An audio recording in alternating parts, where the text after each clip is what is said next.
restricted in his sidecar as it is at Supersport level, of course, because Phil Seaton did show up last year with a 900 and gave it a pedal out at Snetterton, and Phil would be the first to admit he's not the springiest chicken in the book, and it's been a long time since he's our MRO 600 champion, but he still acquitted himself very well. As we get underway then, and once again it is that Balsala pairing who get a very good start, but this time it's going to be Simon Gilbert who uses maybe the extra torque he's got with that 900 to punch his way up towards Coppers for the first time. Lots of side-by-side action, but Bainborough and Ruddle are most definitely getting away very sharply indeed, but I think Gilbert and Pillmore Brady used the advantage of their position to make a little bit better start there, mate.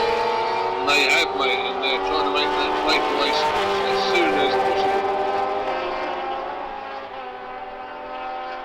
Difficult to see there, just waiting to see there if somebody made an overtake up the inside of the park corner, couldn't quite work that out. As you know, they disappear for longer because they're lower, these sidecars, out of view until they come back into sight around Chris Kerr and into the gooseneck, where they are just about entering now on. They are, someone slowing down, hand in the air. I think that might be Simon Gilbert. It is. I believe Simon Gilbert he's got a problem. He's coasting down the hill towards Mansfield, so over to the left-hand side, everyone trying to avoid him safely by the looks of things. Looks like he's going to wait till they're all past and then probably carry on back down to the pits there. It's a great show for Simon Gilbert. Unfortunately, of course, it's the last race of the weekend too. He doesn't have so far to travel these days, being a northerner as he is, an adopted northerner. But yeah, you're right, I can see the outfit going very slowly and trundling back in the general direction of Pit Lane, Gasoline Alley, as our American cousins would call it, but then they speak stupidly.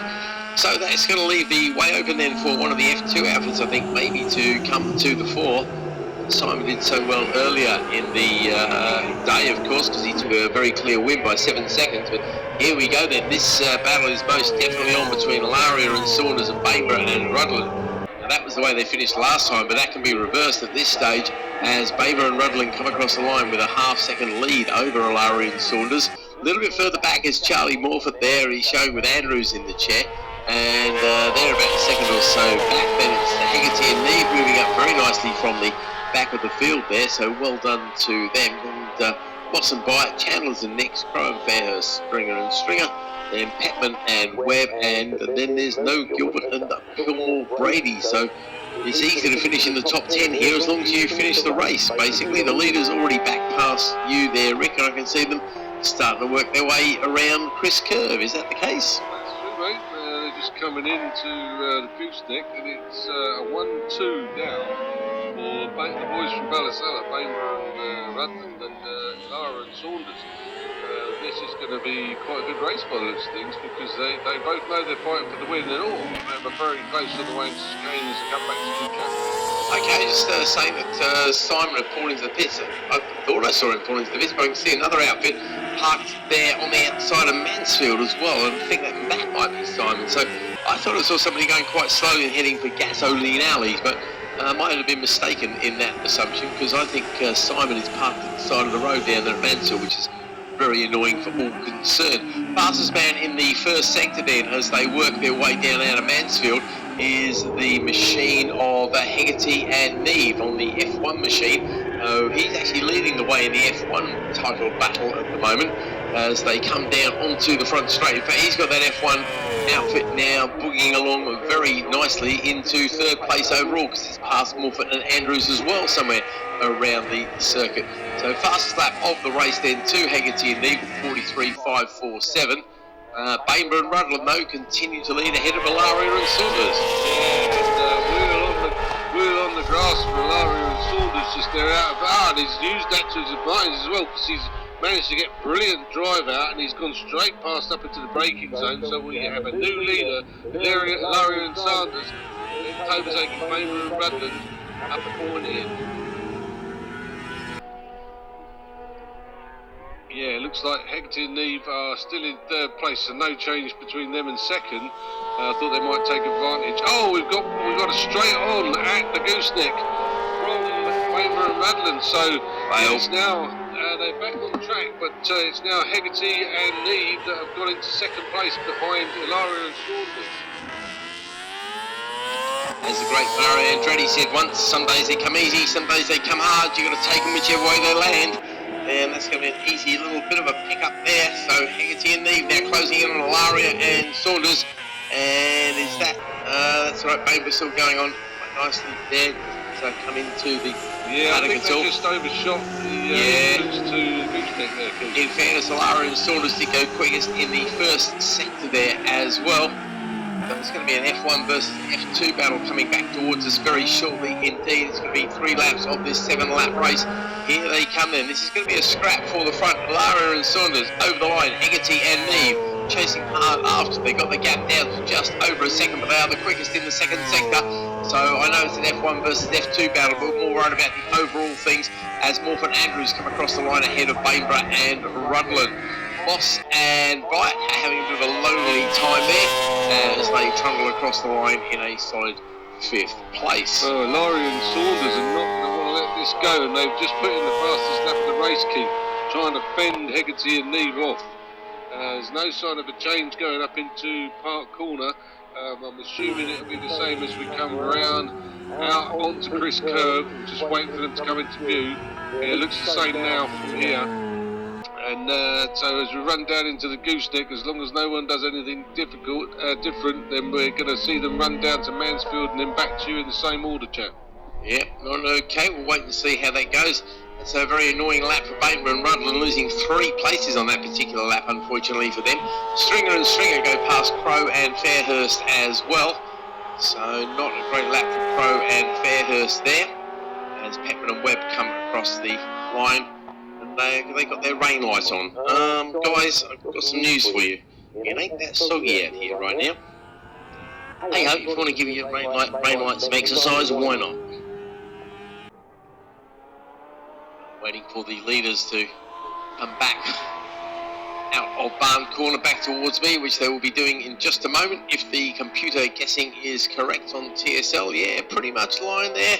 And, well, the gap was 1.033 last time around. As you said, Alaria and Saunders did set the fastest lap trying to stay ahead, and they've extended that gap now only by a few hundredths of a second, but that's what it's all about at the end of the day, as they set yet another fastest lap. They do a 42.58 and the best lap there for a 42.631.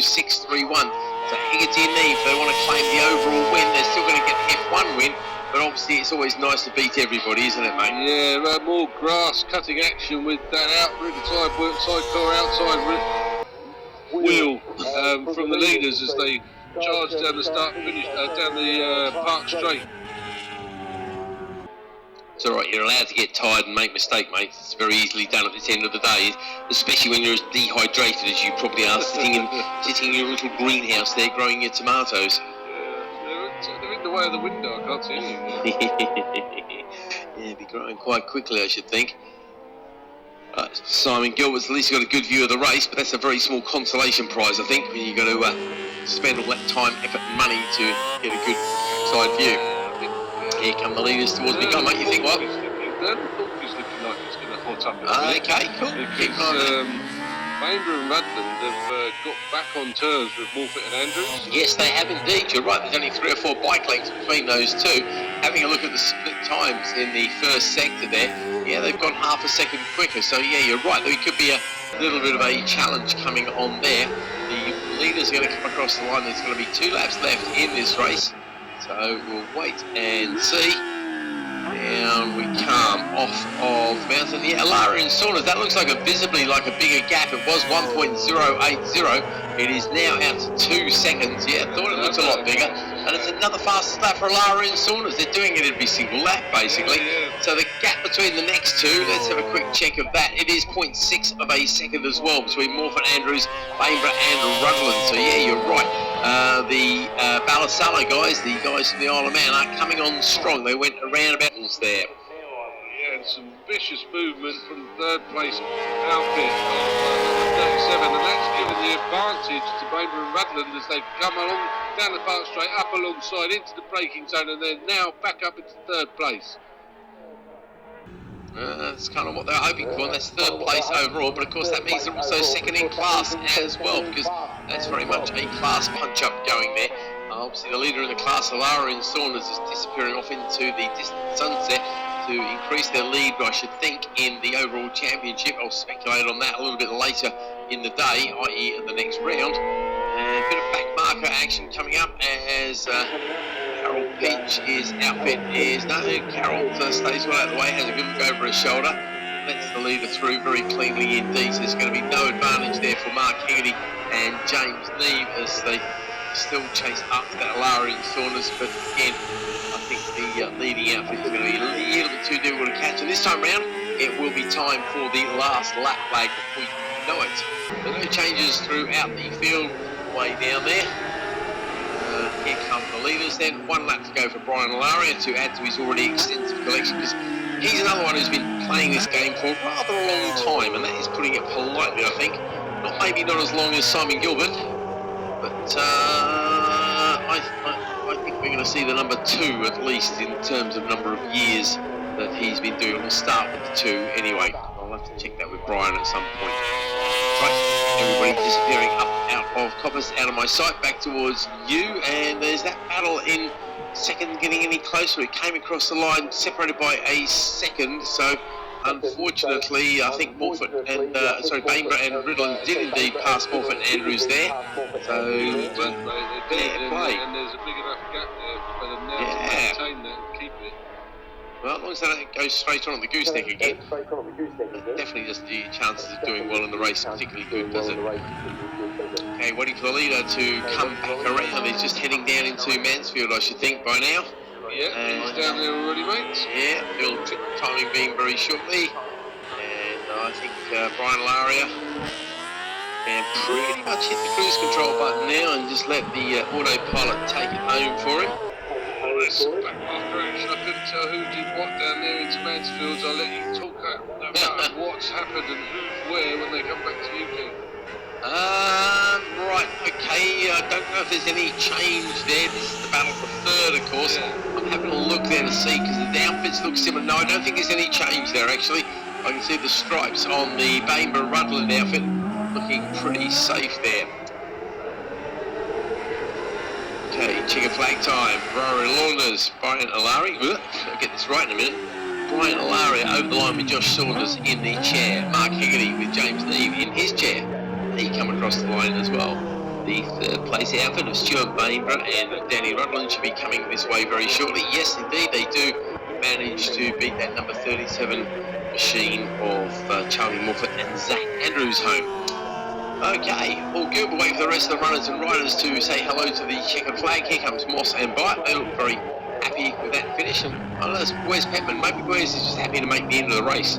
Maybe it's like a 4 out of 4 finish for the weekend, which is always progress, because reliability and sidecars aren't words you often see in the same sentence, are they, Rick? No, because they're so complex. Yeah, they are highly strung little things as well. They're overstressed and, as you say, complex little things. The grip on those rear slicks is hard on everything to do with the engine. You've got 2 people to push along. Yeah. You've got loads and loads of grip and slick as well, as we see when they slip and slide about. Quite incredible.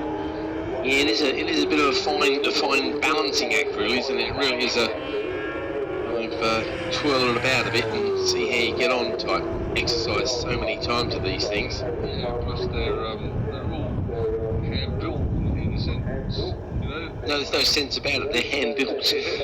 There's no great factory anywhere. You know, even the big names in this game, like LCR, Louis Christian Racing, they might have produced quite a lot of outfits over the years, but I wouldn't think it's very deep into 3 figures, to be honest. I'd be amazed. I don't know how many. Be an interesting thing to learn, actually, how many LCRs have ever been built.